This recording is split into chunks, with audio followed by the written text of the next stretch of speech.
ده سخان ناشونال ياباني، ده سخان غاز، ده الناشونال الاحمر. السخان ده جميل جدا وعملي. اولا ما فيهوش ولا سلوك بقى بتبقى كتير، ولا دايره كهرباء، ولا شاحن. الكلام ده كله مش موجود غير في السخانات الديجيتال الجديده.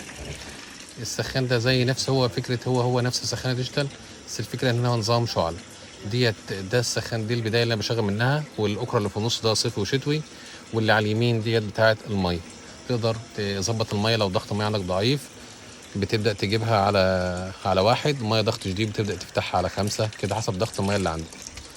يعني تقدر تظبطها لو ضغط الميه ضعيف، تقدر تظبطها على اللي عندك. ده شكل السخان من جوه. تعال نشوف طريقه تشغيله ازاي. ضغط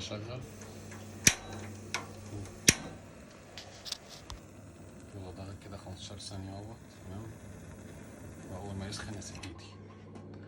لو فتحت الميه دلوقتي مش هيشتغل، لازم الحركه دي شمال كده. يعني لو كده اهوت وفتحت الميه السخنه مش هيشتغل، لازم احرك كده. تقدر توطي النار وتعلي النار من البكره اللي على الشمال ديت او الاكره اللي على الشمال ديت. لو انت جبتها اتجاه القفل كده في النص يبدا توطي الحراره. طيب المفتاح اللي في النص دوت، ده نظام اللي هو توفير الغاز. يعني توفير الغاز، هو دلوقتي السخان ده فيه 6 فواني جوه شغالين دلوقتي بيسخنوا الميه اللي بتمشي في الرادياتير ده. طيب انا عايز دلوقتي اوفر غاز. تقدر تجيبها على الصيفي دوت، زي بيشغل 3 فواني ويشغل 3 تانيين. تقدر دلوقتي تتحكم توفر غاز عن طريق المفتاح دوت. انت مش محتاج ميه كتير، مش محتاج قصدي حراره كتير، فتقدر تجيب على الصيفي بيشغل نص المجموعه المنظومه اللي قدام.